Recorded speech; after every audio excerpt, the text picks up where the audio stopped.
মুখ সামলে কথা বলো নীল। সস্তা কে সেটা সবাই জানে। তুমি আমার চেয়ে বয়সে ছোট। সজলের সাথে আমাদের বাসায় এসে তুমি ভিডিও গেম খেলতে। আজ তুমি আমার স্বামী সেজে এই খাটের রাজকীয়ভাবে বসে আছো, এটা ভাবলেই আমার বমি আসছে। তুমি যদি হাত দেওয়ার চেষ্টা করো তবে আমার দেহ পাবে, কিন্তু মন পাবে না। দেহ পাওয়ার কোনো শখ আমার নেই, আর মন পাওয়ার মতো যোগ্যতা আপনার এই মুহূর্তে নেই। বয়স নিয়ে খোঁটা দেবেন না। আপনার ওই প্রেমিক ইমন্ত বিপদের সময় আপনাকে একা ফেলে পালিয়েছে। তখন তো এই পিচ্চি ছেলেই আপনার বাবার সম্মান বাঁচাতে এগিয়ে এসেছিল, সেটা ভুলে গেলেন এর মধ্যেই।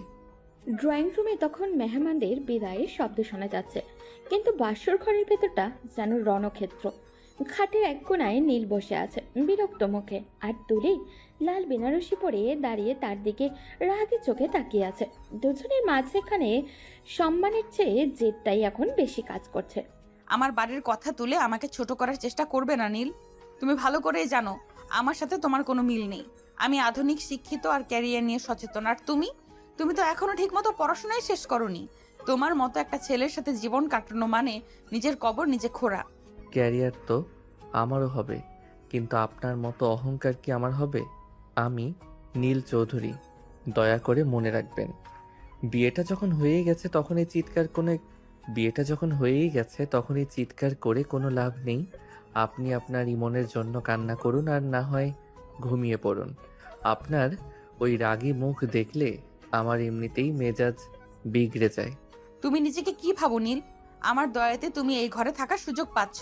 কাল সকালেই আমি বাবাকে বলে দেব যে আমি তোমার সাথে থাকবো না। আমি দেখবো তোমার এই অ্যাটিটিউড কতদিন টিকে থাকে। আমার জীবনটা নষ্ট করার জন্য তোমাকে আমি সারা জীবন পস্তাবো। বেশ তো, বাবাকে বলুন। আমি কি মানা করেছি? তবে মনে রাখবেন, বাবা আপনার ইমনের কাণ্ড সব জানেন। এখন আপনি আমাকে ঘর থেকে বের করে দেবেন, নাকি আমি নিজেই সোফায় গিয়ে শোবো?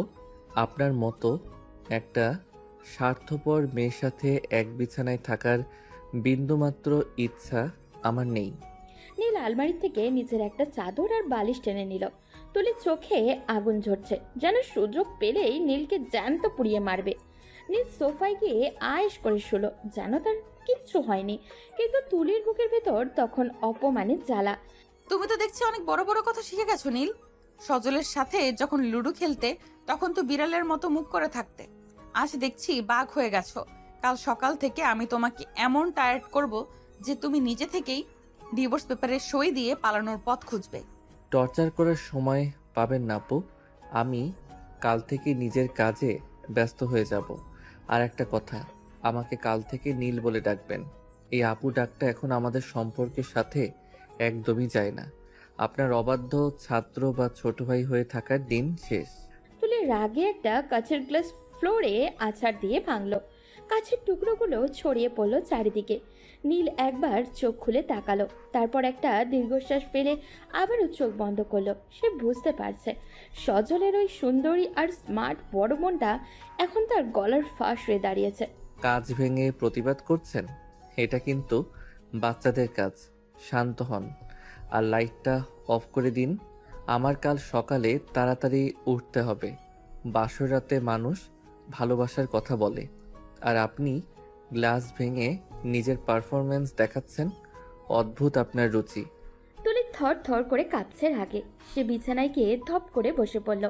তার মাথায় শুধু ঘুরছে কিভাবে এই ঘর থেকে নীলকে তাড়ানো যায়। নীল আর তুলির এই প্রথম রাতটা এক অদ্ভুত তিক্ততা আর জেদ দিয়ে শেষ হলো।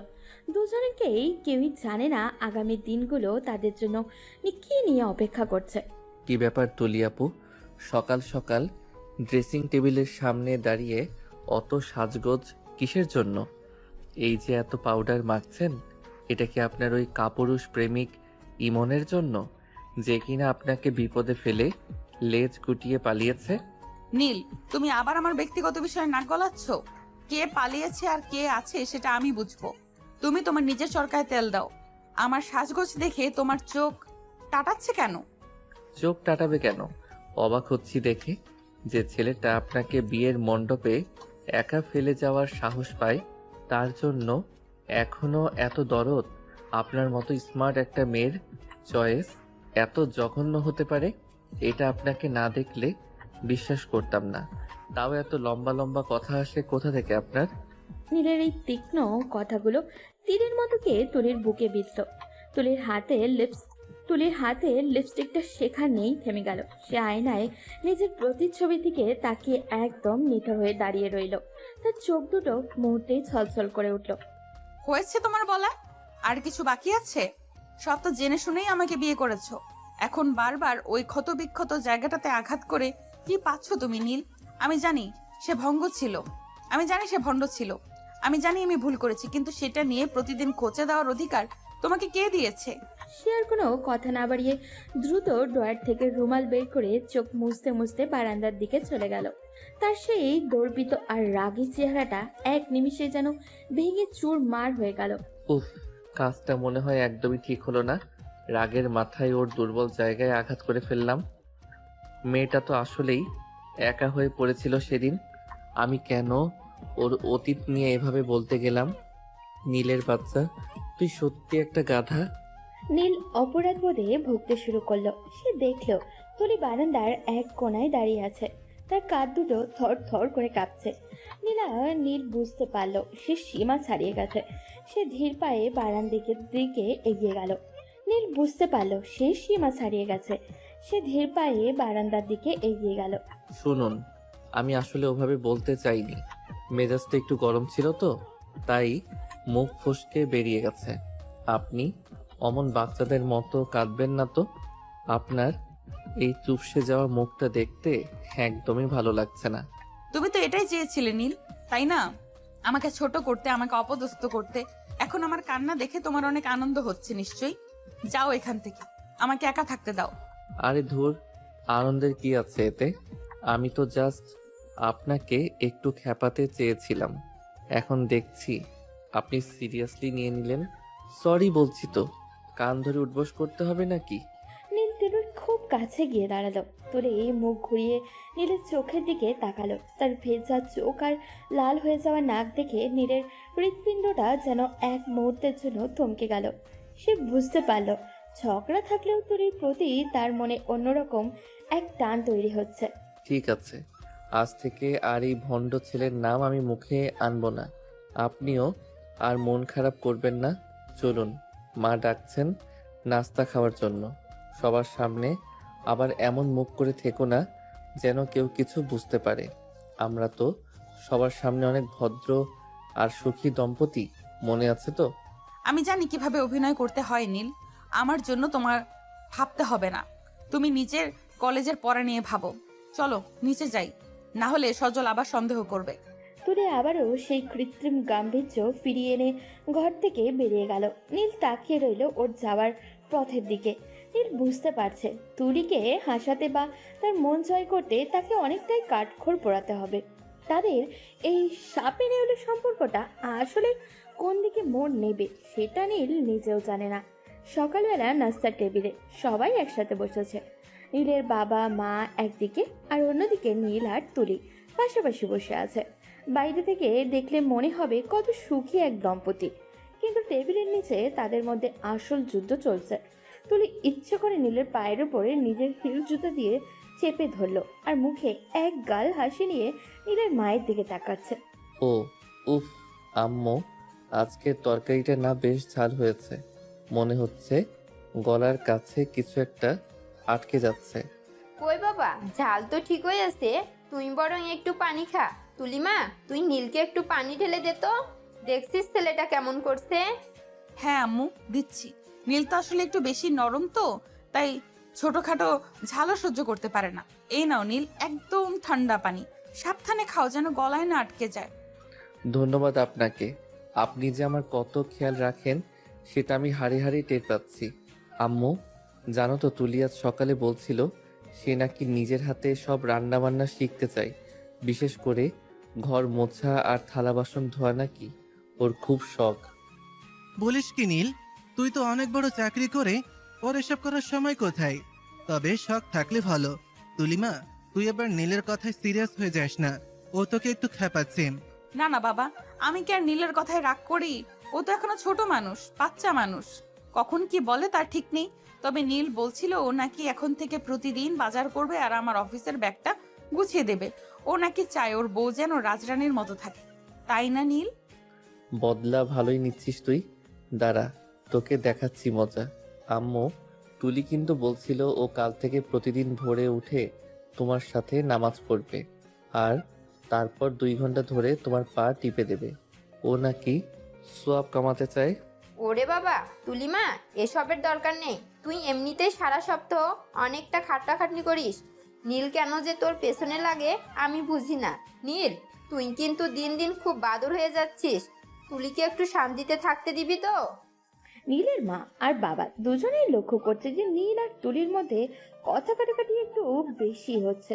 তারা যদিও তাদের দুজনকে খুব ভালোবাসেন, কিন্তু এই সারাক্ষণের ঠান্ডা লড়াই দেখে তারা মাঝে মাঝে বেশ বিরক্ত হন। নাস্তা শেষে সবাই যখন যে যার রুমে কাজে ব্যস্ত, তখন নীল তুলিকে এক পেয়ে ড্রয়িং রুমে তুলল। কি ব্যাপার তুলি আপু, পায়ের উপর ওভাবে জুতো দিয়ে চাপ দিলেন কেন? আপনার কি ধারণা আমি সহ্য করে যাব?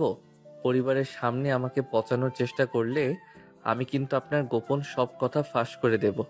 কোন গোপন কথা শুনি? আমি কি তোমার মতো ছোট লোকের মতো আচরণ করেছি? তুমি আমার ক্যারিয়ার আর সাজগোজ নিয়ে কথা বলবে আর আমি চুপ থাকবো? ওসব দিন শেষ নীল। এখন আমি এই বাড়ির বউ, আমারও ক্ষমতা আছে তোমাকে টাইট দেওয়ার। ক্ষমতা দেখাবেন না। বাবা আর আম্মু আমাকে বেশি ভালোবাসেন। আপনি তো উটকো আপদ। আপনি তো এসেছেন বাবার সম্মান বাঁচাতে। ভুলে যাবেন না যে আপনি সজলের বড় বোন বলেই আমি আপনাকে বিয়ে করেছি। না হলে আপনার মতো অহংকারী মেয়েকে আমি ফ্রিতেও নিতাম না।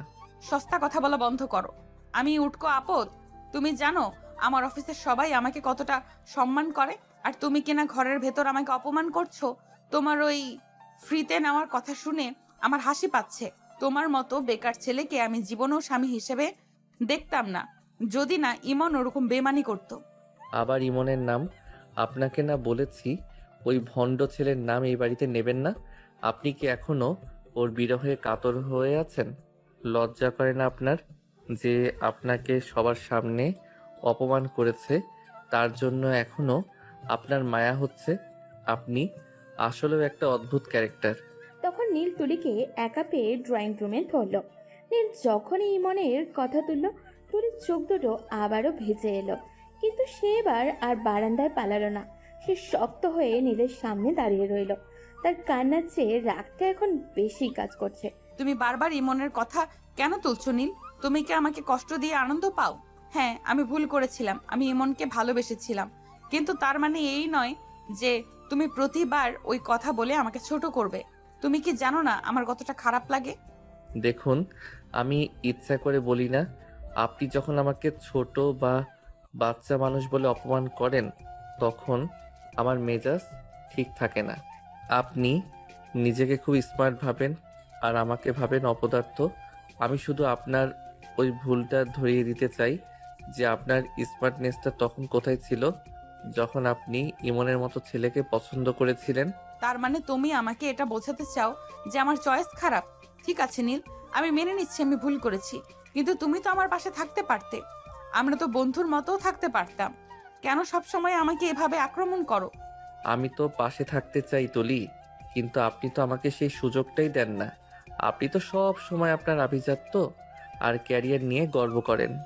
আমাকে মানুষ হিসেবে একটু দাম দিলে কি খুব ক্ষতি হয়ে যাবে? নীল আর তুলির এই তর্ক তখন চরম পর্যায়ে পৌঁছালো। তখন নীলের বাবা ঘরে বাইরে থেকে সবটা শুনে ফেললেন। তিনি ভেতরে ঢুকে দুজনের সামনে এসে দাঁড়ালেন। তার মুখটা খুব গম্ভীর। কি হচ্ছে এসব? তোমরা কি এখনো বাচ্চা আছো যে সারাক্ষণ এভাবে ঝগড়া করবে? আমি আর নীলের মা সব দেখেছি।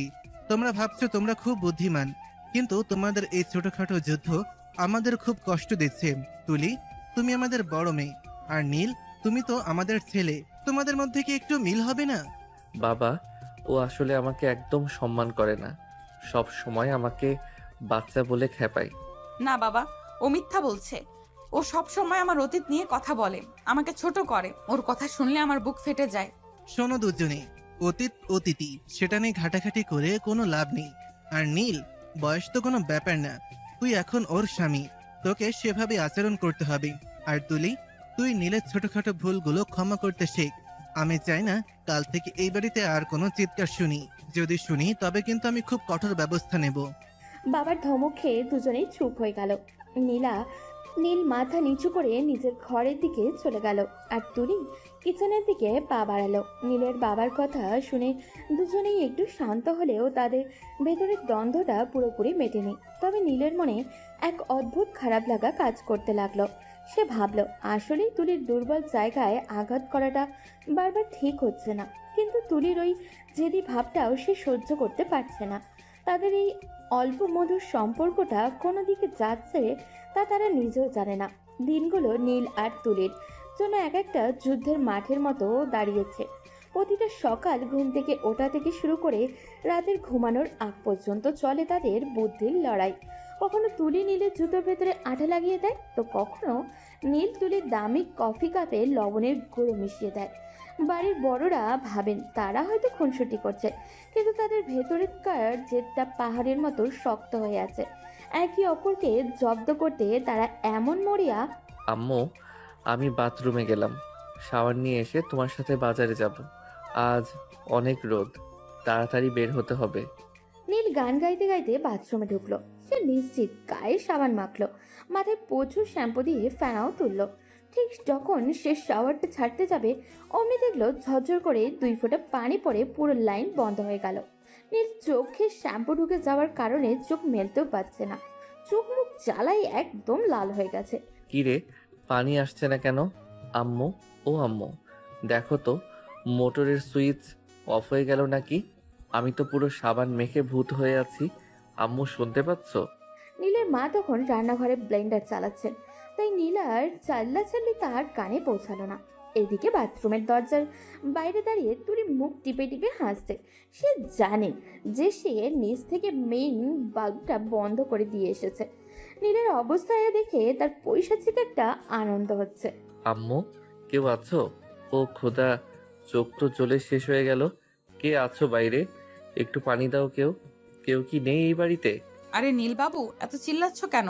তোমার আম্মু তো রান্নাঘরে কাজ করছে। কি হয়েছে তোমার? গান থামিয়ে এখন কান্নাকাটি শুরু করলে কেন? তুলি আপু, আপনি বাইরে প্লিজ একটু হেল্প করুন। দেখুন না, শাওয়ারে পানি আসছে না। আমার চোখে শ্যাম্পু টুকে একদম জ্বলে যাচ্ছে। আমি চোখ মেলতে পারছি না। প্লিজ মোটরের সুইচটা একটু দেখুন না। দেখলাম তো, মোটর তো ঠিকই আছে, মনে হয় টাঙ্কি খালি। এখন আমি কি করব বলো তো? আমি তো ভাবছি তুমি সাবান মেখে সারাদিন বাথরুমে দাঁড়িয়ে থাকো, দেখতে বেশ লাগবে তোমাকে। ইয়ার কি করবেন না প্লিজ, চোখে অনেক জ্বলছে। আপনি ইচ্ছা করে কিছু করেছেন, আমি জানি। দোহাই লাগে আপনার, পানিটা ছেড়ে দিন। আমি আর আপনার পেছনে লাগতে আসবো না। সত্যি বলছি, ক্ষমা করে দিন এবারের মতো। কি বললে? আর কখনো আমার পেছনে লাগবে না? এই তো লাইনে আসছো, ঠিক আছে, এবারের মতো মাফ করলাম, কিন্তু মনে রেখো এরপর যদি কোনো ফাজলামি করো তবে বাথরুমেই তোমাকে কোনো বাসে পাঠিয়ে দেব। তুলি হাসতে হাসতে গিয়ে পানির মেইন বাল্বটা ছেড়ে দিল। মুহূর্তেই শাওয়ার থেকে পানি পড়তে শুরু করলো। নীল তাড়াতাড়ি চোখ মুখ ধুয়ে শান্ত হলো, কিন্তু তার ভেতরে তখন প্রতিশোধের আগুন জ্বলছে। সে মনে মনে বলল, দাঁড়া তুলি আপু, তুই আমাকে নাজেহাল করেছিস। এবার তোকে এমন এক প্যাচে ফেলবো যে তুই বাথরুম থেকে বের হওয়ার পথ পাবি না। ও নো তুলি আপু, আপনি কি এখনো বাইরে আছেন? প্লিজ আর একবার একটু শুনুন না, একটা বিশাল ঝামেলা হয়ে গেছে। আবার কি হলো তোমার? এখন কি সাবান শেষ হয়ে গেছে নাকি? তোমার জ্বালায় আমি এক ফোঁটাও শান্তি পাচ্ছি না। দ্রুত বের হও বাথরুম থেকে, আমার দেরি হয়ে যাচ্ছে।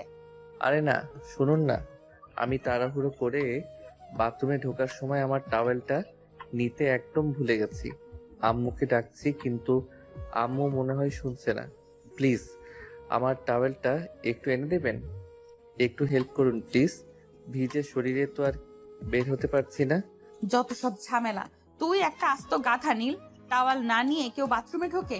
আশপাশে তো দেখছি না। তোর টাওয়াল কোথায় রেখেছিস বল? আলমারিতে নাকি অন্য কোথাও? আলমারিতে আছে আপু, ওই যে নীল রঙের নতুন টাওয়েলটা কিনে এনেছিলাম কয়েকদিন আগে, ওটা একদম ওপরে তাকে রাখা আছে।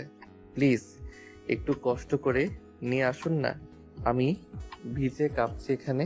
নীল কিন্তু আসলে টাওয়ালের সাথে করেই এনেছিল। সেই টাওয়ালটাও একটা কোনায় লুকিয়ে রেখে এখন তুলিকে ফাঁদে ফেলার পরিকল্পনা করছে। তুলি বক বক করতে করতে ঘর থেকে নতুন টাওয়াল নিয়ে এসে বাথরুমের দরজার সামনে আসলো। এই নে তোর টাওয়াল, দরজার ফাঁক দিয়ে হাত বাড়া আমি দিচ্ছি। আর শোন, এরপর যদি এমন ভুল করিস তবে তোকে ভিজা কাপড়েই অফিস পাঠাবো, মনে রাখিস। আপু, দরজাটা একটু ধাক্কা দিয়ে ভেতরে দিন না। আমি হাত বাড়ালে মেঝে ভিজে যাবে। আপনি জাস্ট হাত বাড়িয়ে টাওয়েলটা হুকুমের ওপর রেখে দিন। ভয় নেই, আমি দেয়ালের আড়ালে আছি। তুলি কেন কোনো কিছু না ভেবেই দরজাটা একটু ফাঁক করে হাত বাড়িয়ে ভেতরের টাওয়ালটা রেখে গেল।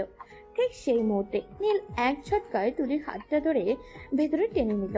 তুলি অপ্রস্তুত অবস্থায় সরাসরি শাওয়ারের নিচে নীলের সামনে এসে পড়ল। নীল সাথে সাথে বাথরুমের দরজাটা লক করে দিল। এই নীল, এটা কি করলি তুই? আমি পুরো ভিজে গেলাম তো। ছাড় আমার হাত। তুই এত বড় শয়তান আমি জানতাম না। আমার দামি শাড়িটা একদম নষ্ট হয়ে গেল। কেমন লাগে এখন? আমাকে বিপদে ফেলে বাইরে দাঁড়িয়ে হাসছিলেন না? এখন দেখো কেমন লাগে। আমি একা ভিজবো কেন? আপনাকে জব্দ না করলে আমার পেটের ভাত হজম হচ্ছিল না। এখন পানির নিচে দাঁড়িয়ে একটু ঠান্ডা হন। নীল, একদম ফাজলামি করবি না। দরজা খোল বলছি। কেউ দেখে ফেললে কি ভাববে? তুই কি জানিস আমার এই শাড়ির দাম কত? তুই একটা আস্ত জানোয়ার। ছাড় আমাকে। ছাড়বো না। যতক্ষণ না আপনি স্বীকার করছেন যে আপনি হার মেনেছেন, ততক্ষণ আমরা এই পানির নিচেই দাঁড়িয়ে থাকব। আপনি আমাকে বাচ্চা ভাবেন না। এখন দেখুন এই বাচ্চায় আপনাকে কেমন নাকানি চুবানি খাওয়াচ্ছে। শাওয়ারের পানি ঝরঝর করে পড়ছে।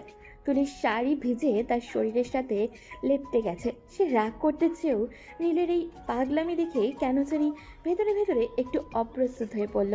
নীলের চেহারায় আজ এক অদ্ভুত দুষ্টামি আর জয়ের হাসি। তুলি চেষ্টা করছিল নীলের হাত থেকে নিজেকে ছাড়াতে, কিন্তু ভিজে মেঝেতে পা পিছলে সে সরাসরি নীলের বুকের উপরে গিয়ে পড়ল। কি হলো তুলি আপু? এতক্ষণ তো অনেক তেজ দেখাচ্ছিলেন, এখন কি পা কাঁপছে নাকি? পানির নিচে রোমান্স করার শখ হলো নাকি আপনার? চুপ কর একদম। তুই একটা অভদ্র ছেলে। তোর সাহস হয় কি করে আমার গায়ে হাত দেওয়ার? খোল দরজা। আমি আর এক মুহূর্ত এখানে থাকবো না। বলেন হার মেনেছি, একবার বললেই ছেড়ে দেব। না হলে আজকে দুজনে মিলেই এখানে গোসল সারবো। আমার কোনো তাড়া নেই। আচ্ছা বাবা, হার মেনেছি। তুই জিতেছিস, আমি হেরেছি। এখন দয়া করে দরজাটা খোল। কেউ যদি বাইরে থেকে আমাদের ডাক দেয় তবে মান সম্মান সব যাবে। নীল বিজয়ের হাসি এসে দরজাটা খুলে দিল। তুলি ভিজে একাকার হয়ে রাগে তো গজ গজ করতে করতে বাথরুম থেকে বেরিয়ে গেল। নীল টাওয়ালটা নিয়ে নিজের শরীর মুছতে মুছতে ভাবতে লাগলো, যদিও শুরুটা হয়তো তুলিই করেছিল, কিন্তু শেষটা সে নিজের মতো করেই করবে। তাদের এই ঝগড়া আর জেদের আড়ালে যে একটা অন্যরকম টান তৈরি হয়েছে, তা হয়তো এই ভিজে যাওয়া মুহূর্তটাই সাক্ষী হয়ে রইল। তুলি আপু, তুমি যতবার আমাকে বিপদে ফেলবে আমি তার চেয়ে 10 গুণ বেশি তোমাকে ভোগাবো। ক্যারিয়ার আর আভিজাত্য দিয়ে ভালোবাসা কেনা যায় না, সেটা তোমাকে আমি হাড়ে হাড়েই বুঝিয়ে ছাড়বো। তুলি রুমে গিয়ে ভেজা কাপড়টা পাল্টাতে পাল্টাতে আয়নায় নিজের মুখটা দেখলো। তার গাল দুটো কেন জানি অপমানে নয়, বরং অন্য এক অজানা লজ্জায় লাল হয়ে আছে। নীলের ওই শক্ত করে হাত ধরা আর তার বুকের উপরে পড়ে যাওয়ার মুহূর্তটা সে মাথা থেকে সরাতেই পারছে না। সে বুঝতে পারছে নীল আর সেই ছোট্ট সজলের বন্ধু নেই। সে এখন একজন জেদি পুরুষ যে নিজের অধিকার আদায় করতে জানে। বাথরুমের এই ঘটনার পর নীল আজকে বেশ ফুরফুরে মেজাজেই আছে। তুলিকেও ওভাবে জব্দ করতে পেরে ওর মনের ভেতরে এক অদ্ভুত শান্তি কাজ করছে। ও বেশ আয়েশ করে তৈরি হয়েছে ইউনিভার্সিটির দিকে রওনা দিল। ক্যাম্পাসে ঢুকেই ও সোজা চলে গেল তাদের আড্ডাখানায়, যেখানে প্রতিদিন সব বন্ধুরা মিলে জম্পেশ আড্ডা দেয়। দূর থেকে সজলকে একা দাঁড়িয়ে থাকতে দেখে নীলের দুষ্টামি বুদ্ধি আবারও মাথায় চাড়া দিয়ে উঠল। কে এটা? আমাদের শালাবাবু নাকি? কি অবস্থা সজল? এভাবে একা একা দাঁড়িয়ে দীর্ঘশ্বাস ফেলছিস কেন? বোন জামাইকে দেখে কি একদম আকাশ থেকে পড়লি? আরে নীল, তুই তো একদম পেছন থেকে এসে আমার ঘাড় মুটকে দিচ্ছিলি। আরে শালাবাবু ডাকাটা কি একদম সিগনেচার বানিয়ে ফেলি নাকি? আমার বোনটা যে তোর সাথে কিভাবে সংসার করছে সেটা ভেবেই আমি রাতে ঘুমোতে পারছি না। তোদের দুজনের লড়াই কি এখনো চলছে নাকি একটু শান্ত হয়েছিস? লড়াই ছাড়া কি আর জীবন চলে রে? তোর বোন যা একখানা রকেট, তবে এখন পরিস্থিতি একটু আমার কন্ট্রোলে আছে। আমি বুঝে গেছি কিভাবে ওনাকে সোজা করতে হয়। টেনশন করিস না, তোর বোন জামাই অনেক ঘাঘু জিনিস। এখন বল, বাকি পোলাপান সব কই? বাকিরা সব ক্যান্টিনে বসে আছে। আমি তোর জন্য অপেক্ষা করছিলাম, কারণ আপু কাল রাতেও আমাকে ফোন দিয়েছিল। ওর তোর নামে একগাতা অভিযোগ করছিল। তুই নাকি ওনাকে সারাক্ষণ প্যান প্যান করে জ্বালাস আর উল্টোপাল্টা কথা শুনিয়ে দিস। তুই কি আসলে আপুর ওপর একটু বেশি টর্চার করছিস নাকি নীল? আরে ধুর, আমি কেন টর্চার করতে যাব? তোর বোনই তো আমাকে এক মুহূর্ত শান্তিতে থাকতে দেয় না। আজ সকালেও বাথরুমে আমাকে এক মহা বিপদে ফেলার চেষ্টা করেছিল, কিন্তু উল্টো নিজেই নিজের পাতা ফাঁদে পড়ে নাজেহাল হয়েছে। আমি তো জাস্ট একটু ডিফেন্স খেলেছি। বড় বোন তো, তাই নিজেকে খুব ক্ষমতাশালী ভাবেন। এখন টের পাচ্ছেন কার সাথে পাল্লা দিয়েছেন। তোদের এই ঝগড়া করে মিটবে কে জানে। আমার তো মাঝখান দিয়ে স্যান্ডউইচ হওয়ার অবস্থা। একদিকে জানের বন্ধু আর অন্যদিকে জানের বড় বোন। তোরা দুজন মিলে আমাকে পাগল বানিয়ে দিবে একদিন। আমি না পারি তোকে কিছু বলতে, না পারি আপুকে কিছু বলতে। পাগল হওয়ার কিছু নেই সজল, সময় সব ঠিক করে দেবে। এখন চলো ক্যান্টিনে যাই, পেটে ডাইনোসর ডাকছে। আজ কিন্তু ট্রিট তোকে দিতে হবে, কারণ তুই এখন অফিসিয়ালি আমার শালা হয়ে গেছিস। এই খুশিতে আমাদের সবাইকে পেট ভরে খাওয়া। নীল আর সজল হাসাহাসি করতে করতে ক্যান্টিনের দিকে এগিয়ে গেল। নীল সজলের ঘাট থেকে হাত সরালো না, যেন ও সজলকে এটাই বোঝাতে চাইছে তাদের বন্ধুত্ব আগের মতোই আছে। তবে নীলের মনে মনে একটা ভয়ও কাজ করছে যে সজল যদি ওই বাথরুমের ওই টানা হ্যাচড়ার কথা জেনে ফেলে তবে ওর ইজ্জত থাকবে না। সজল একটু থেমে নীলের দিকে জিজ্ঞাসু দৃষ্টিতে তাকালো। সজল আর নীল ক্যান্টিনে ঢুকে বন্ধুদের সাথে আড্ডায় মেতে উঠল, কিন্তু নীলের মনের এক কোণায় সারাক্ষণ তুলি সেই ভিজে যাওয়ার শাড়ি আর অসহায় চেহারার ছবিটাই ভাসছে। ও বুঝতে পারছে তুলি ওর প্রতি ওর অনেস্টটা দিন দিন ও বুঝতে পারছে তুলির প্রতি ওর এই অবসেশনসটা দিন দিন গভীর হচ্ছে। মুখে ও যাই বলুক না কেন, তুলির ওই রাগের চোখের মায়ায় ওকে চুম্বকের মতো টানছে। নীল ছাড়া এই বাড়ির বাকি সবাই তুলিকে অনেক বেশি ভালোবাসে। নীল মাঝে মাঝে তিক্ত কথা বললেও নীলের বাবা মা তুলিকে নিজের মেয়ের মতোই আগলে রাখেন। তুলি যে একটি মাল্টিন্যাশনাল কোম্পানির বড় পদে চাকরি করে এটাই পরিবারের কারোর কোনো আপত্তি নেই। বরং নীলের মা প্রতিদিন সকালে নিজ হাতে তুলির টিফিন গুছিয়ে দেন। আর সকালেও অফিসে যাওয়ার সময় নীলের মা তুলির কপালে হাত দিয়ে দোয়া করে দিলেন, যা দেখে তুলির মনটা ভরে গিয়েছিল। কিন্তু অফিসে পা রাখতেই তার সেই ভালো লাগা মুহূর্তটা বিষাদে পরিণত হলো। তুমি তুমি এখানে কি করছো ইমন? তোমার তো এই ফ্লোরে আসার কথা নয়। আর তুমি আমার সামনে এসে এইভাবে দাঁড়ানোর সাহস পাচ্ছ কোত্থেকে? লজ্জা করে না তোমার? আরে তুলি, পুরনো প্রেমিকের সাথে দেখা হতেই এমন করছো কেন? আমি তো এখন এই অফিসের নতুন প্রজেক্ট হেড হিসেবে জয়েন করেছি। তার মানে এখন থেকে আমরা প্রতিদিন একই সাথে কাজ করব। তোমাকে আগের চেয়ে অনেক বেশি সুন্দর লাগছে, হয়তো নতুন বিয়ের কামাল। তবে বরটা তো বাচ্চা, তাই না? আমার সামনে থেকে সরো। তোমার মতো একজন বেঈমান আর ভণ্ড মানুষের চেহারা আমি দেখতে চাই না। তুমি যে কাজটা বিয়ের দিন করেছো তার জন্য তোমাকে জুতো পেটা করা উচিত। আমি তোমার সাথে কোনো কথা বলতে চাই না। আর তোমার সাথে কাজ করার তো প্রশ্নই আসে না।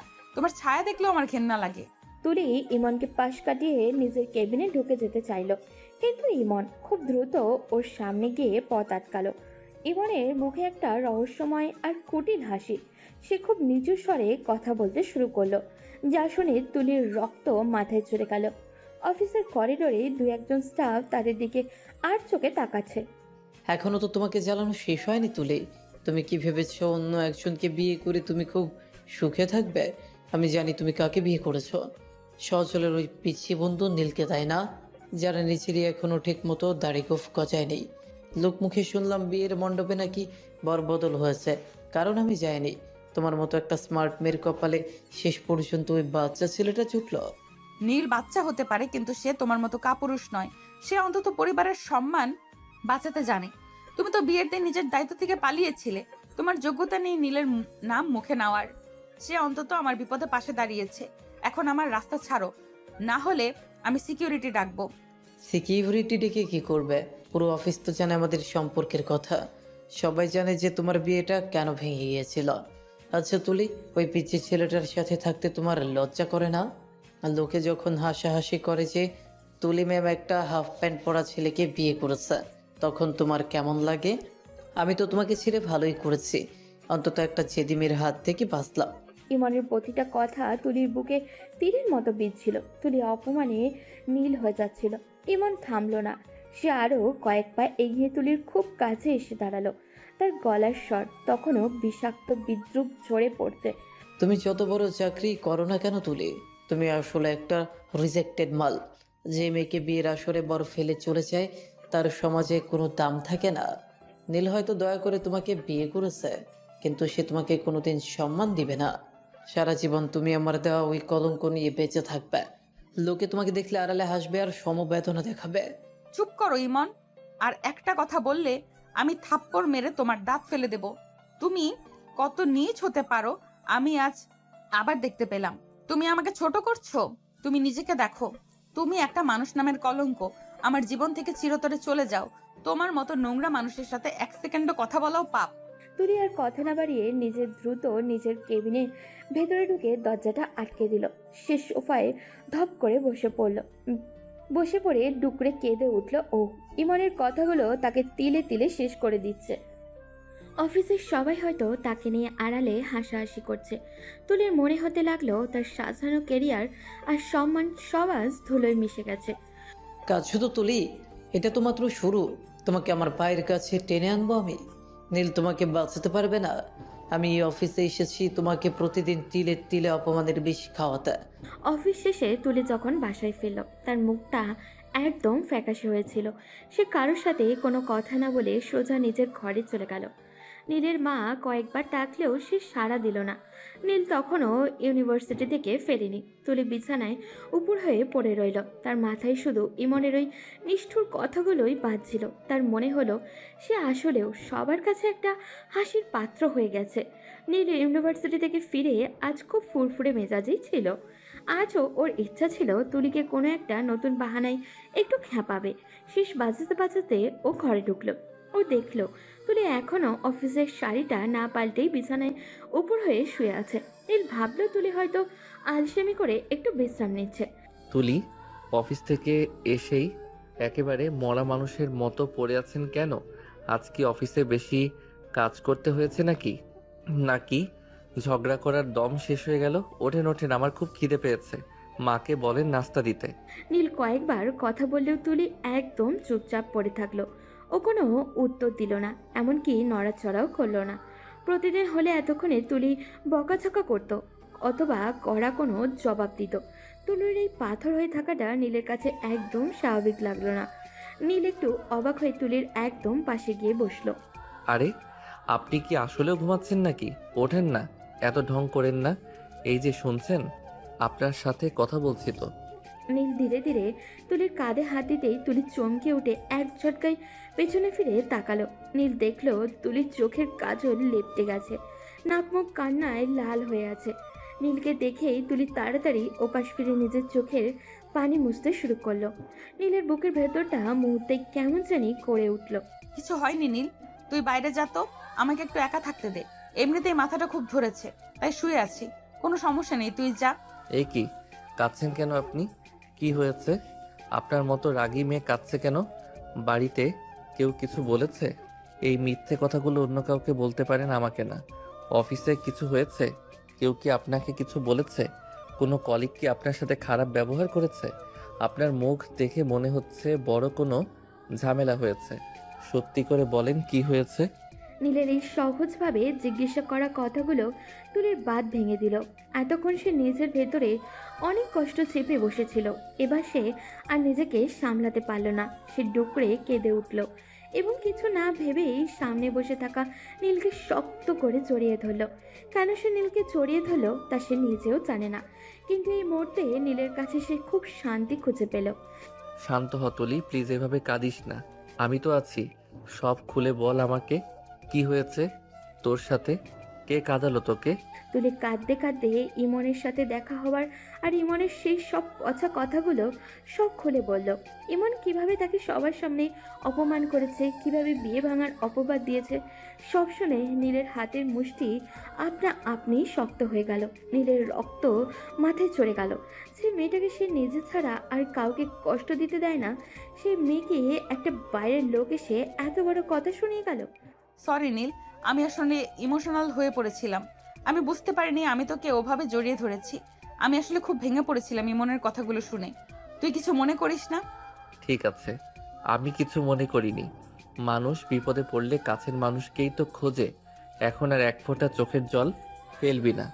তুই খুব তাড়াতাড়ি ফ্রেশ হয়ে নে, আমরা এখন বাইরে যাব। আমি কোথাও যাব না নীল, আমার একদম ভালো লাগছে না। আমি এই মুখ নিয়ে বাইরে গিয়ে সবার সামনে হাসাহাসি করতে পারবো না। আমাকে ঘুমাতে দে। আমি তোকে জিজ্ঞেস করিনি, আমি তোকে হুকুম দিয়েছি। আর মাত্র 10 মিনিট সময় দিচ্ছি তোকে।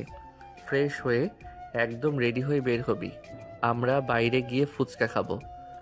তোর মন ঠিক না হওয়া পর্যন্ত আমি তোকে ঘরে ফিরতে দিচ্ছি না। তাড়াতাড়ি যা। তুলি নীলের জেদের কাছে হার মেনে বাথরুমে ঢুকে গেল। তুলি ভেতরে যেতেই নীলের চেহারাটার হাসি কোথাও জানি উদায় হয়ে গেল। তুলি ভেতরে যেতে নীলের চেহারাটার হাসি কোথাও যেন উদাহ হয়ে গেল। ও দেয়ালের দিকে তাকিয়ে ইমনের কথা ভাবতে লাগলো। ইমনের এত বড় সাহস যে সে নীলের বউকে ছোট করার চেষ্টা করেছে। নীলের দু চোখ দিয়ে যেন আগুন বের হচ্ছে। ইমন, তোর দিন মনে হয় ঘনিয়ে এসেছে। তোর কলিজা তো কম না যে তুই আমার বউকে এত আজে বাজে কথা বলিস। আজ ওকে কাঁদিয়েছিস, এর প্রতিটি ফোঁটা চোখের পানির দাম তোকে দিতে হবে। তুই নীল চৌধুরীকে চিনিস না। তোর চাকরি আর তোর ইগো দুইটাই আমি কাল মাটির সাথে মিশিয়ে দেব। নীল নিজের রাগটা ভেতরে চেপে রেখে ড্রয়িং রুমে গিয়ে অপেক্ষা করতে লাগলো। ও মনে মনে ঠিক করেই ফেলল, ইমনের এই বিষাক্ত অপমান থেকে তুলিকে বের করে আনতেই হবে। আর ইমনকে এমন এক শিক্ষা দিতে হবে যা সে সারা জীবন মনে রাখবে। কিছুক্ষণ পর তুলি হালকা সেজে বাইরে এলো, যদিও তার চোখ দুটো এখনো একটু ফোলা ফোলা দেখাচ্ছিল। নীল তুলিকে নিয়ে তাদের এলাকার সবচেয়ে জনপ্রিয় ফুচকার দোকানে এলো। তুলি শুরুতে মুখ গোমড়া করে বসে থাকলেও নীল যেভাবে চটপটি আর ফুচকার অর্ডার দিচ্ছিল তা দেখে ওর খুব হাসি পাচ্ছিল। নীল সারাক্ষণ অদ্ভুত সব জোকস আর ফালতু কথা বলে তুলিকে হাসানোর চেষ্টা করে যাচ্ছিল। নীল চেয়েছিল যে কোনোভাবেই হোক তুলির মাথা থেকে ওই পচা ইমনের চিন্তাটা দূর করতে হবে। এই যে মহারানী, একদম চুপ করে থাকবেন না তো। এই নাও তোমার স্পেশাল দই ফুচকা। এতে একটু তেঁতুলের টক বেশি দিতে বলেছি, কারণ রাগ কমাতে টক খুব ভালো কাজ করে। খেয়ে দেখো তো কেমন হয়েছে। তুই কি ভেবেছিস ফুচকা খাওয়ালেই আমার মন ভালো হয়ে যাবে? আমি এখনো ওই ইমনের কথাগুলো ভুলতে পারছি না নীল। ও যেভাবে সবার সামনে আমাকে রিজেক্টেড বলল, সেটা মনে পড়লে আমার গা জ্বলে যাচ্ছে। আমি মনে হয় আর অফিসে যেতে পারবো না। হারে ধুর, ওই ফালতু লোকের জন্য তুমি অফিসে যাওয়া বন্ধ করবে কেন? তুমি তো তুলি চৌধুরী। তুমি বরং অফিসে গিয়ে এমনভাবে কাজ করবে যেন ও তোমায় দেখে জ্বলে পুড়ে ছারখার হয়ে যায়। আর ফুচকাটা আগে মুখে দাও তো, দেখো একদম মন চাঙ্গা হয়ে যাবে। শোনো, আজ আমরা শুধু ফুচকা খাবো না, এরপর তোমার আইসক্রিম আর ঝালমুড়িও খেতে হবে। নীল এরপর তুলিকে নিয়ে সারা শহর ঘুরতে লাগলো। সে তুলির প্রিয় চকলেট আর আইসক্রিমও কিনে দিল। রাস্তার ধারে ছোট ছোট দোকান থেকে তুলির পছন্দের কানের দুল আর চুড়ি বেছে বেছে কিনে দিল। নীল যে কতটা শ্রম দিচ্ছিল তুলিকে খুশি করতে, সেটা তুলি বেশ বুঝতে পারছিল। নীলের মতো একটা খ্যাপাটে ছেলে যে এত যত্ন নিতে পারে সেটা তুলির কাছে একদম নতুন ছিল। নীল, অনেক হয়েছে, আর কত ঘোরাবি? আমি তো এখন বেশ ভালো ফিল করছি। তুই আমার জন্য আজ এত দৌড়াদৌড়ি করলি কেন বলতো? তুই তো আমার সাথে সারাক্ষণ ঝগড়া করিস, তাহলে আজ কেন এত ভালোবাসা দেখাচ্ছিস? ঝগড়া তো এক জায়গায়, আর কেউ তোমাকে কষ্ট দেবে সেটা তো সহ্য হবে না। তুমি আমার বউ, তোমাকে হাসানোর দায়িত্ব আমার। আর সত্যি বলতে, তোমার ওই হাসি মুখটা দেখার জন্য আমি 10 কিলোমিটার দৌড়াতেও রাজি। এখন দেখো তো, ওই কানের দুলটা পরে তোমাকে একদম রাজকন্যার মতো লাগছে না? নীলের কথা শুনে তুলির আর নিজের হাসি চেপে রাখতে পারল না। সে খিলখিল করে হেসে উঠল। নীলের এই পাগলামিগুলো দেখে তার মনে হচ্ছিল ইমনের মতো একটা আস্ত গাদার জন্য কান্নাকাটি করাটা আসলে সময়ের অপচয়। নীল যেভাবে রাস্তার মাঝখানে দাঁড়িয়ে তাকে হাসানোর জন্য বিভিন্ন রকম মুখভঙ্গি করছিল, সেটা দেখে তুলির মনে মনে খুব মায়া লাগছিল। তুই আসলেও একটা পাগল নীল। তুই যে আমাকে হাসানোর জন্য কত কষ্ট করলি, এটার জন্য তোকে অসংখ্য ধন্যবাদ। সত্যি বলছি, আমার মনটা এখন অনেক হালকা হয়ে গেছে। ইমনের কথাগুলো এখন আর আমাকে ওভাবে বিচ্ছে না। তুই পাশে থাকলে মনে হয় আমি সব সহ্য করে নিতে পারবো। এই তো চাই, থ্যাঙ্কস দিতে হবে না। শুধু বাড়ি গিয়ে মাকে বলবি নাস্তা আমি একা খেয়েছি, কারণ মা আবার তোর মন খারাপ দেখলে আমাকে বকবে। এখন চলো, রাত হয়ে গেছে।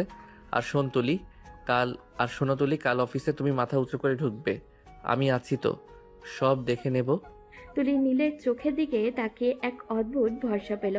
সে বুঝতে পারল নীল শুধু ওর স্বামী নয়, সে এখন ওর সবচেয়ে বড় সাপোর্টার। নীল যে আজও ওকে খুশি করার জন্য নিজের পকেটের সব টাকা শেষ করে দিচ্ছে আর এতটা পরিশ্রম করলো, তাতে তুলির মনে নীলের প্রতি একটা অন্যরকম ভালোবাসার জন্ম নিল। দুজনে হাসি মুখে বাইকে করে বাড়ির দিকে রওনা দিল। গত রাতের ঘোরাঘুরির পর তুলির মনটা বেশ ফুরফুরে ছিল।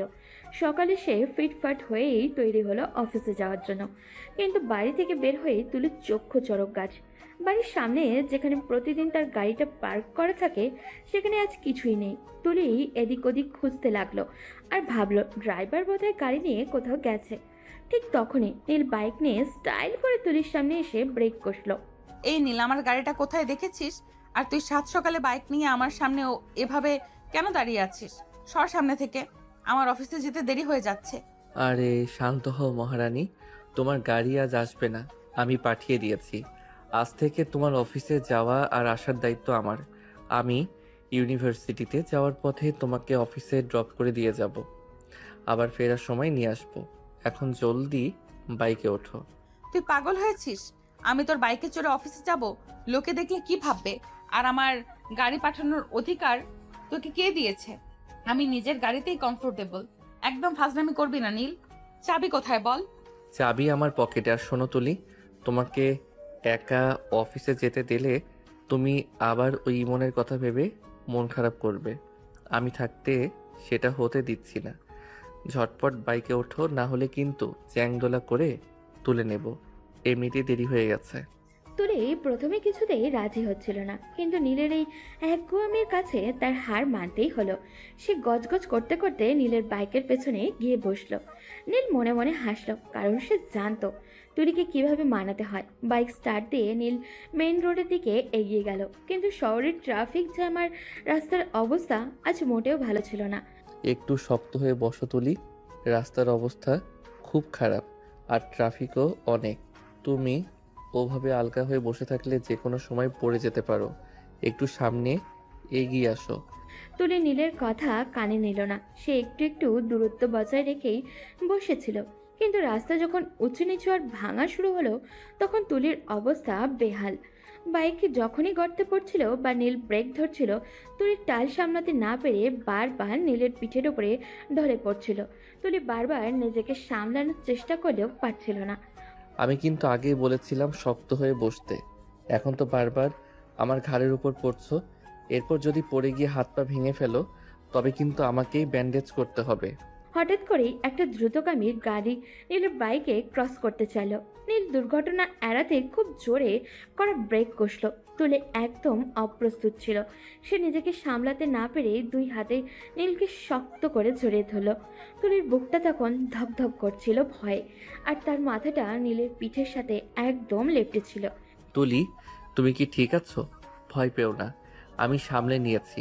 ওই গাড়িটা একদম হুট করে চলে এসেছিল। নীলকে জড়িয়ে ধরার সাথে সাথে দুজনের মধ্যে এক অদ্ভুত শিহরণ খেলে গেল। তুলি যখন বুঝতে পারল সে নীলকে কতটা শক্ত করে চাপটে ধরিয়ে আছে, তখন সে চট করে হাতটা সরিয়ে নিল। নীলেরও কেমন যেন একটা অস্বস্তি হতে লাগলো। এতক্ষণ তারা টুকটাক ঝগড়া আর কথাই বলছিল, কিন্তু এই মুহূর্তটার পর দুজনের মুখে যেন কুড়ে পড়ে গেল।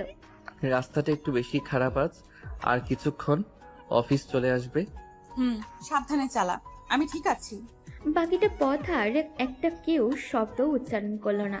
তুলি আড়ষ্ট হয়ে বসে রইল, আর নীল খুব খুব মনোযোগ দিয়ে বাইক চালাতে লাগলো, কিন্তু দুজনের মনের ভেতরেই এক অদ্ভুত কিন্তু দুজনের মনের ভেতরেই এক অন্যরকম তোলপাড়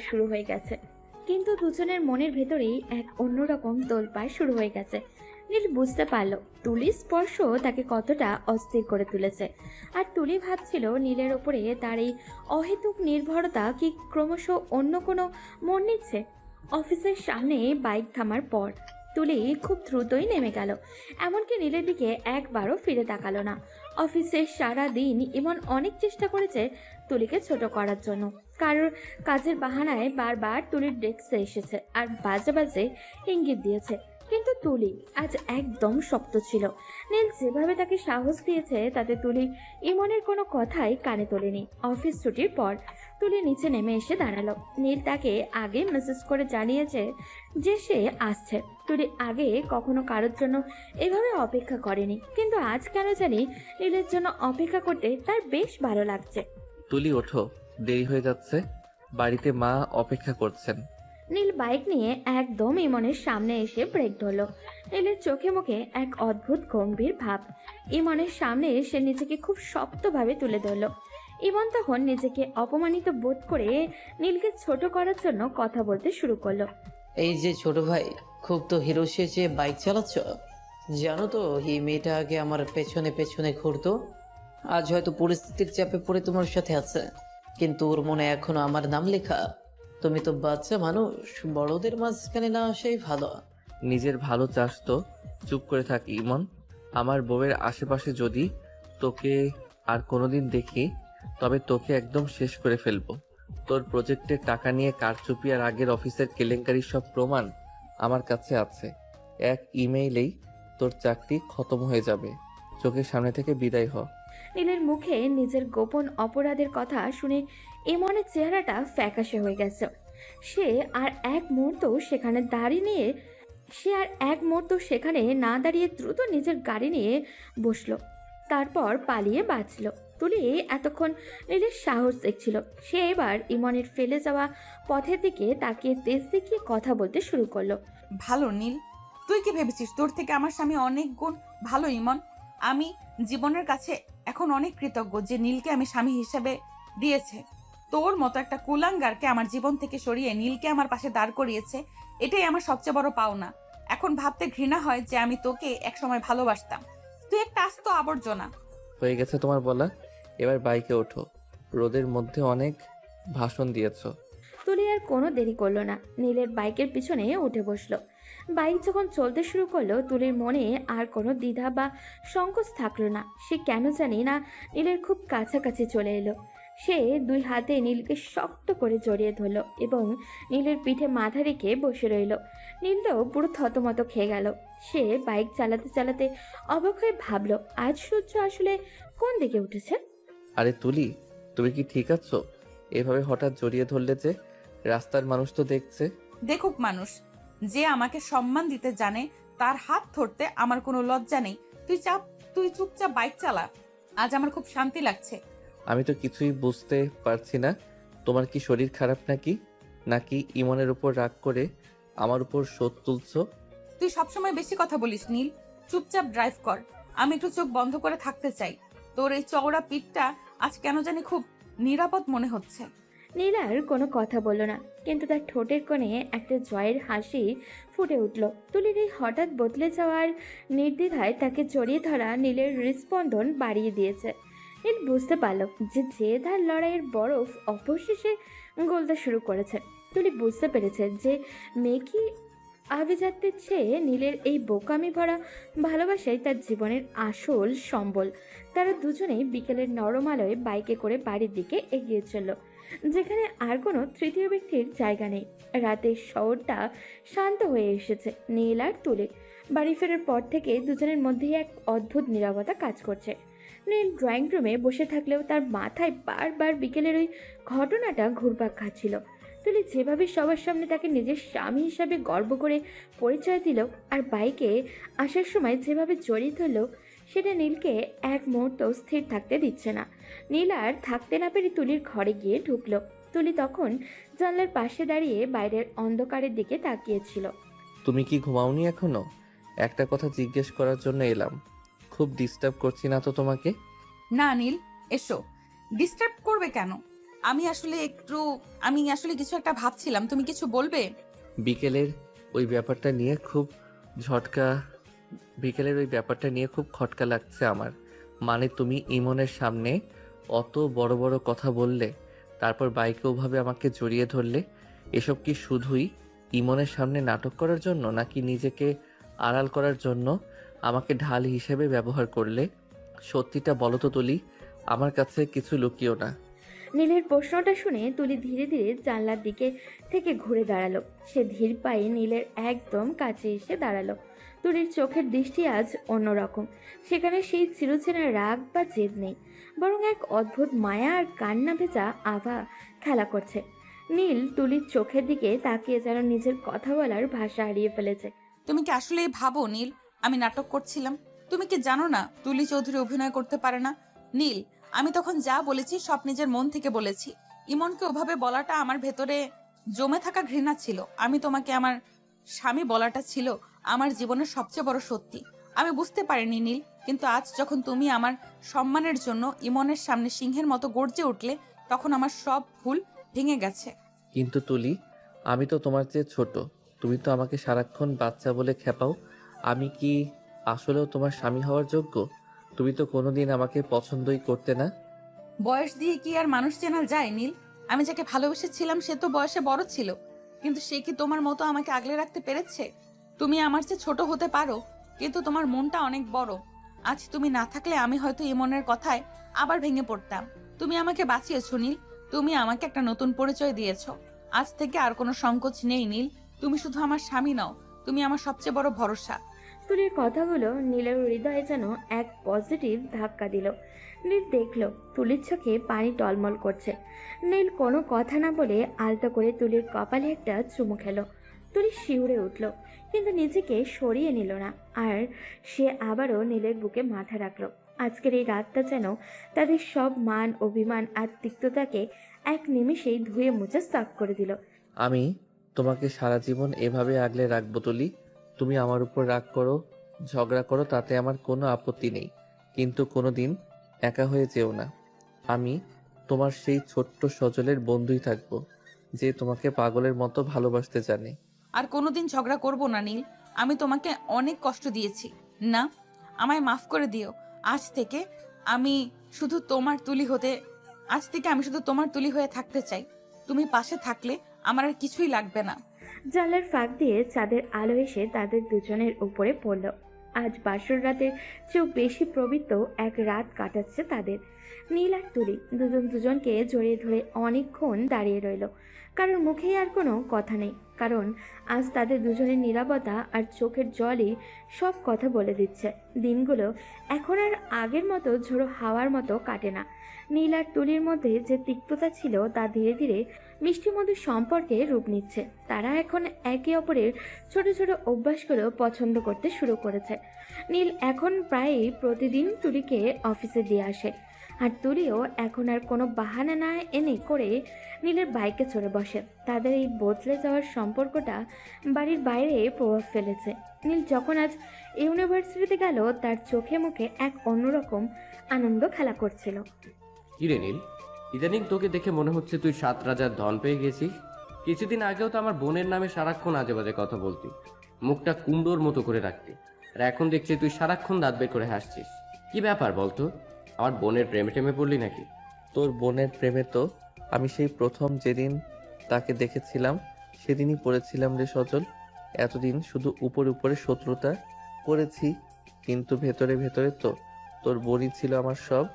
নীলের মুখে এই একই কথা শুনে সজল পুরো থতমত খেয়ে গেল। সে কিছুক্ষণের জন্য কথা বলার শক্তি হারিয়ে ফেলল। সজল ভাবতেই পারেনি যে তার সবচাইতে কাছের বন্ধুটা তার বড় বোনকে আগে থেকেই ভালোবাসত। সে অবিশ্বাসের দৃষ্টি নীলের দিকে তাকিয়ে রইল। মানে কি বলতে চাইছিস তুই নীল? তুই কি সিরিয়াস? তুই আমার বড় বোনকে আগে থেকে ভালোবাসতি, আর এতদিন আমি কিছুই জানি না? আমরা এত বড় বন্ধু, অথচ তুই আমাকে একবারও মুখ ফুটে কিছু বললি না। তুই কি আসলেও সত্য বলছিস, নাকি আজও কোনো নতুন নাটক শুরু করলি? আরে বাবা, নাটক হবে কেন? একদম সত্যি বলছি।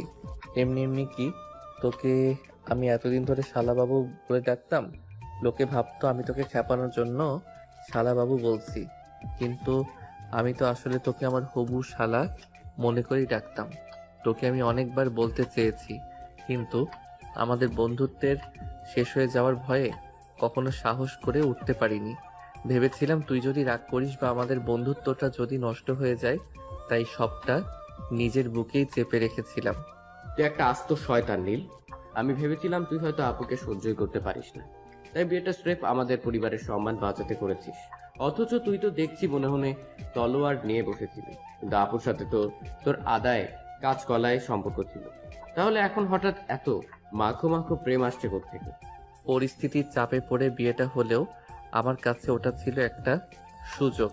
আমি জানতাম ঝগড়া করে হলেও ওকে নিজের কাছে রাখা যাবে। আর এখন তো দেখছিস তোর বোনও আমাকে একটু একটু করে বুঝতে শুরু করেছে।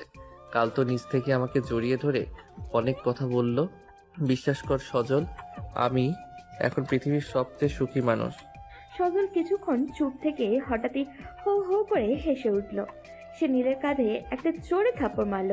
সজলের মনে একটা বড় পাথর যেন নেমে গেল। সে সব সময় দুশ্চিন্তা করত যে তার বোনের সাথে নীলের বনিবনা হবে কিনা, কিন্তু এখন নীলের কথা শুনে তার সব ভয় উধাও হয়ে গেছে। যাক বাবা, আমি তো ভয় পাচ্ছিলাম তোরা দুজন কবে একে অপরকে খুন করে ফেলবি। এখন দেখছি সব উল্টো। তুই যখন আমার আপুকে ছোটবেলা থেকেই পছন্দ করতিস, তবে তো আমি এখন তোকে ডাবল সম্মান দেব। কারণ তুই শুধু আমার বন্ধুই না, তুই এখন আমার সত্যিকারের বড় দুলাভাই।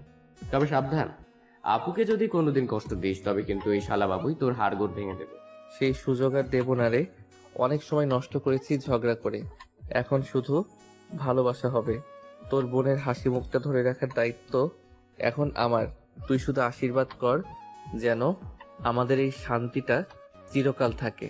নীল আর সজল অনেকক্ষণ ধরে পুরোনো দিনের গল্প করলো। নীল অনেক কথা শেয়ার করলো যা সে এতদিন কারোর কাছেই বলেনি। এদিকে তুলি অফিসে কাজ করতে করতেই বারবার নীলের কথাই ভাবছে। সে ডেস্কে রাখা পানির বোতলটা খুলতে গিয়েও মুচকি হাসছিল। তাদের দুজনের মনের এই পরিবর্তনটাই যেন বসন্তের নতুন এক বার্তা নিয়ে এসেছে। আজকে সকাল থেকেই তুলির মনটা খুব আনচান করছিল। কেন জানি না, নিজের বাবা মায়ের কথা খুব বেশি মনে পড়ছিল ওর। বিয়ের পর কদিন অনেক ঝামেলার উপর দিয়ে গেছে, তাই ঠিকমতো বাপের বাড়ি যাওয়া হয়নি ওর। নীল অফিসে যাওয়ার পর তুলি ওর শাশুড়ির কাছে গিয়ে অনুমতি চাইল। নীলের মা তো খুব খুশি হয়ে রাজিও হলেন। তুলি দেরি না করে একটা হালকা নীল রঙের শাড়ি পরে নিজের বাড়ির দিকে রওনা দিল। মা বাবা, তোমরা কেমন আছো? আমি হুট করে চলে এলাম, তোমাদের খুব মনে পড়ছিল। আরে তুলিমা, তুই হঠাৎ? শরীর ঠিক আছে তো? আয় আয়, ভেতরে আয়। জামাই আসেনি তোর সাথে? না মা, নীল ইউনিভার্সিটিতে গেছে, আমি একাই এলাম। বাবা কোথায়? এই তো মা, আমি এখানে। তোকে দেখে খুব ভালো লাগলো। বিয়ের পর তো ঠিক মতো তোকে কাছেই পেলাম না। সব ঝামেলা মিটেছে তো? বাবা, আমাকে মাফ করে দিও। আমি এমনের মতো একটা ফালতু ছেলেকে পছন্দ করে তোমাদের অনেক ছোট করেছি। আমার ভুলের জন্য সেদিন তোমাদের সবার মান সম্মান ধুলোয় মিশতে বসেছিল। আমি সত্যিই অনেক বড় অপরাধ করেছি বাবা। ধুর পাগলি, মা বাবা কি কখনো মেয়ের উপর রাগ করে থাকে? আমরা শুধু চেয়েছি তুই ভালো থাক। নীল তোকে যেভাবে আগলে রেখেছে, আমরা ওর কাছে কৃতজ্ঞ। তাই তো, জামাই কি আগের মতোই আছে নাকি? তোদের ঝগড়াঝাটি একটু কমেছে? আমরা তো সারাক্ষণ চিন্তায় থাকি তোদের দুজনকে নিয়ে। আরে মা, তুমি এখনো নীলকে নিয়ে টেনশন করো? আমার বন্ধু কি খারাপ মানুষ নাকি? ও তো হীরের টুকরো। সম্পর্ক ঠিক হবে না মানে? এখন তো ওদের মধ্যে ভালোবাসা উপচে পড়ছে। সজল, তুই আবার শুরু করলি? তোর বন্ধু অনেক ভালো, আর তোর বোন হচ্ছে জগতের সবচেয়ে খারাপ মানুষ। এইটাই তুই বলতে চাস? সবসময় নীলের পক্ষ নিবি তুই? আরে আপু, তুই রাগ করছিস কেন? তুই তো আমার সোনা আপু, কিন্তু নীল আসলেই ভালো। কারণ সে তার এতদিনকার ভালোবাসার মানুষকে যে শেষ পর্যন্ত নিজের করে পেয়েছে, এটা ওর জন্য কত বড় পাওয়া তুই জানিস না? মানে কি সজল, তুই কি বলতে চাইছিস? এতদিনকার ভালোবাসা মানে? নীল আজ ইউনিভার্সিটিতে আমাকে সব বলে দিয়েছে আপু। ও তোকে সেই ছোটবেলা থেকে পাগলের মতো ভালোবাসে। তুই যখন কলেজে পড়তিস তখন থেকে ও তোর উপর ক্রাশ খেয়ে বসে আছে।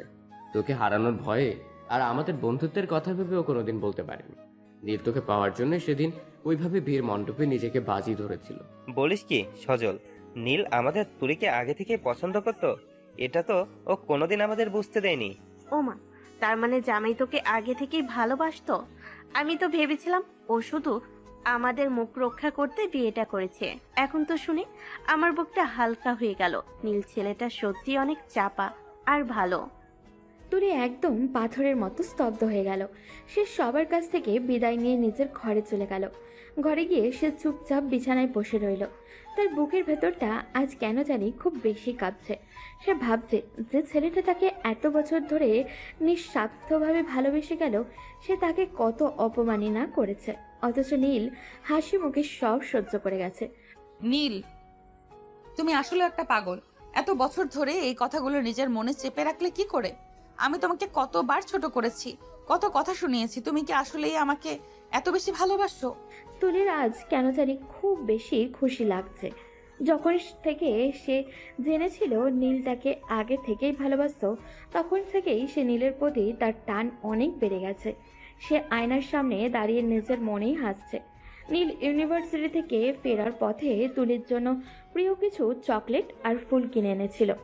সে ভেবেছিল আজ দুজনে মিলে সুন্দর একটা বিকেল কাটাবে, কিন্তু বাড়িতে পা রাখতেই তার মায়ের কাছ থেকে জানতে পারল যে তুলি তার বাবার বাড়ি চলে গেছে। নীল এটা শুনে বেশ অবাক হলো এবং তার মনের কোনায় একটু অভিমানও জমা হলো, কারণ তুলি যাওয়ার আগে তাকে একবারও জানানোর প্রয়োজন মনে করেনি।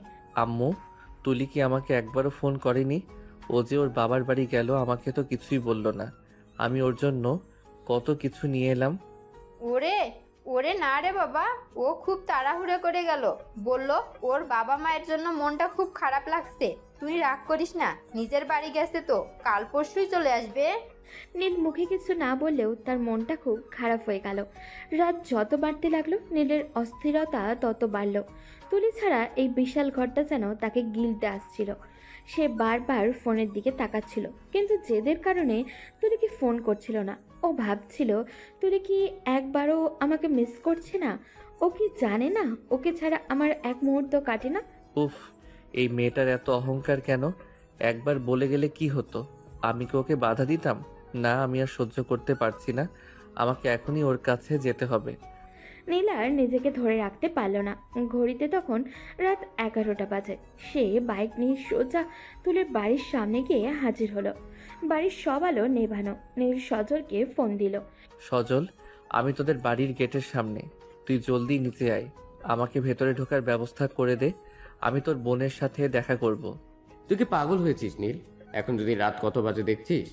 বাবা মা যদি জানতে পারে তবে তোকে আর আস্ত রাখবে না। আর তুই আপুর জন্য এত পাগল হয়ে গেলি কবে থেকে? ওসব কথা পরে হবে, তুই আগে দরজা খোল।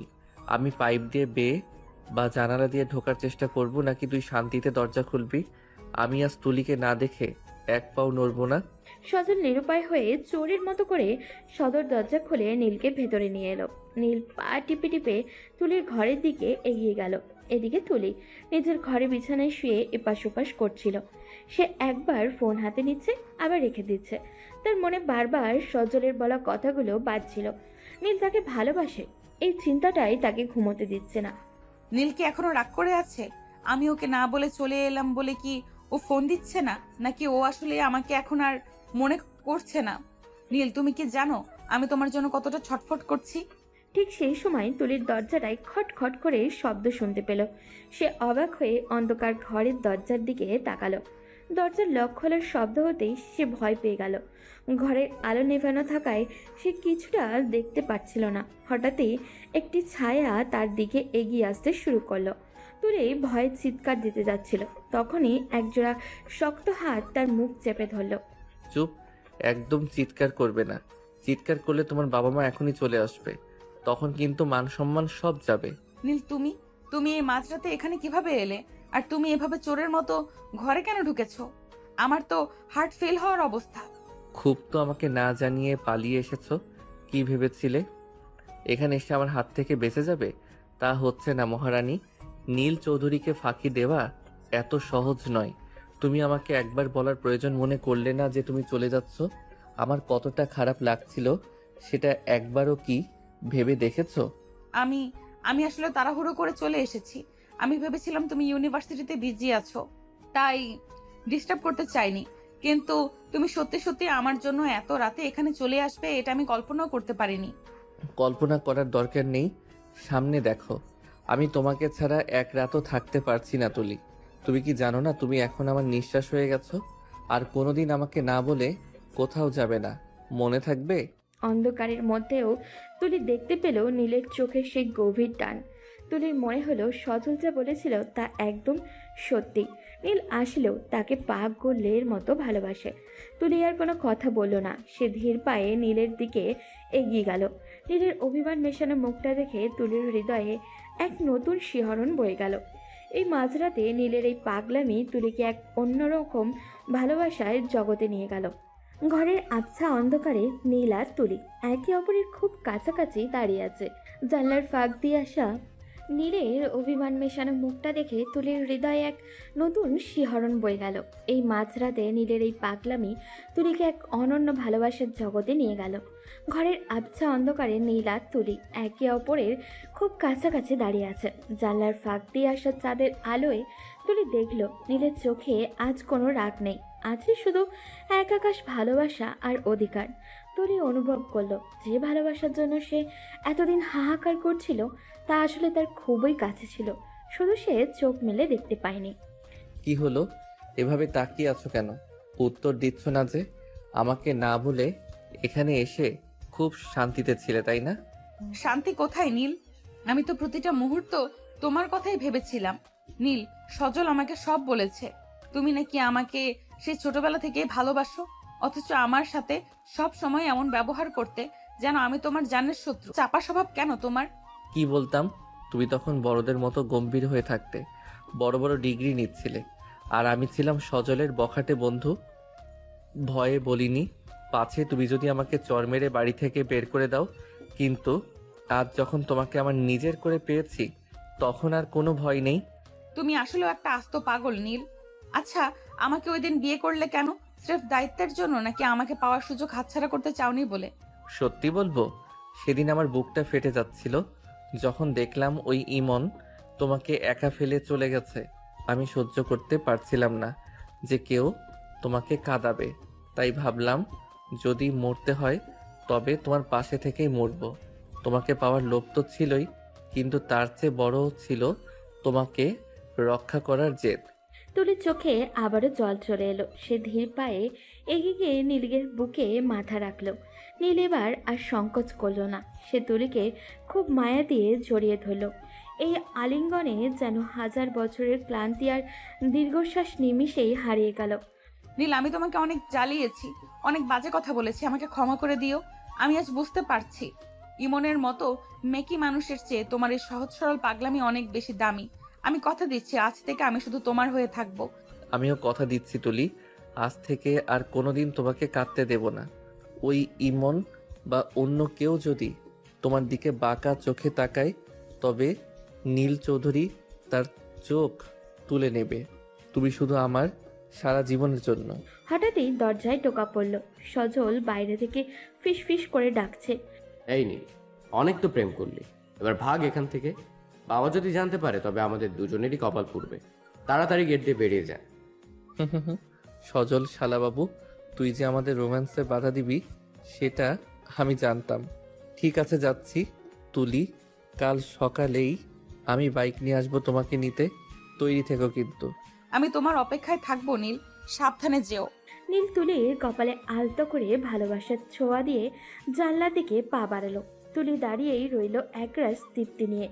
বিচ্ছেদ আর অপমানের কালো মেঘ সরিয়ে তাদের জীবনে আজ নতুন এক ভোরের সূচনা হয়েছে। পরদিন সকালে নীল যখনই বাইক নিয়ে এলো, তুলি আর তার বাবা মা হাসি মুখে বিদায় দিলেন।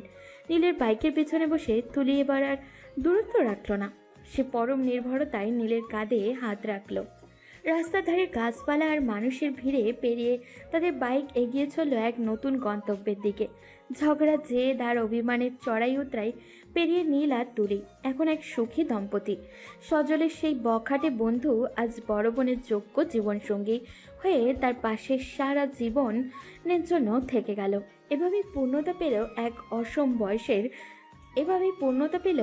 অসম বয়সের কিন্তু খাঁটি প্রেমের গল্প। সকালের মিষ্টি রোদ মেখে নীল আর তুলি যখন বাইক করে বাড়ির গেটে এসে নামলো, দুজনের মুখেই এক উজ্জ্বল হাসির আভা। তুলি বেশ যত্ন করে তৈরি হয়ে এসেছে।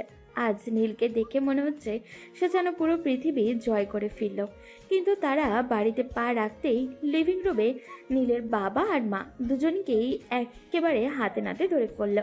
তারা সোফায় বসে চা খাচ্ছিলেন আর খুব অবাক হয়ে দুজনের দিকে তাকিয়ে রইলেন। এ কি নীল, তুই তো কাল রাতে নিজের ঘরে ছিলি না? আর তুলিমা, তুমি তো বললে বাপের বাড়ি গিয়ে 2-3 দিন থাকবে। তোমরা দুজন একসাথে কোত্থেকে আসছিস? নীল, তুই কখন ওখানে গেলি? আমাদের তো একবারও জানালি না। মানে আম্মু, আসলে হয়েছে কি, আমি তো জাস্ট সজল ফোন করলো তো তাই ভাবলাম একবার ঘুরে আসি। সজল অনেক জোরাজুরি করছিল তাই না করতে পারলাম না। আর রাতে রাস্তা একটু অন্ধকার ছিল তো তাই ওখানেই থেকে গেলাম। ও আচ্ছা, সজল ফোন করলো আর তুই অমনি মাঝরাতে সেখানে হাজির হয়ে গেলি। আমরাও তুলিকে দেখেছি খুব ভোরেই তোর সাথে চলে এলো। ব্যাপারখানা কি বলতো নীল? তোর মুখ দেখে তো অন্য কিছু মনে হচ্ছে। তুই কি আমাদের না বলে রাত ওইখানে চলে গিয়েছিলি? তুলি দেখলো শ্বশুর শাশুড়ি জোড়া থেকে বাঁচা এখন একদম অসম্ভব। সে লজ্জায় একদম লাল হয়ে যাচ্ছে। কাল রাতে নীলের ওইভাবে চোরের মতো ঘরে ঢোকা, আজ একসাথে ফিরে আসা, সব মিলিয়ে খুব অপ্রস্তুত বোধ করছে। নীলের বাবা মায়ের চোখের দিকে তাকানোর মতো সাহস তার এই মুহূর্তে একদমই নেই। সে সুযোগ বুঝে নীলের পাশ কাটিয়ে নিজের ঘরের দিকে হাঁটা দিল। মা বাবা, আসলে খুব রোদ তো, মাথাটা একটু ধরেছে আমার, আমি বরং ফ্রেশ হয়ে নিই। নীল তোমাদের সব বুঝিয়ে বলবে, আমি আসছি। তুলি এইরকম দৌড় সেখান থেকে পালিয়ে নিজের ঘরে চলে গেল। তুলি একরকম দৌড়ে সেখান থেকে পালিয়ে নিজের ঘরে চলে গেল। নীল বেচারা একা একা দাঁড়িয়ে রইল মা বাবার সামনে। সে একবার জানলার দিকে তাকাচ্ছে তো একবার মেঝের দিকে। সে বুঝতে পারছে না এখন কোনো অজুহাত দিলে সে পার পাবে।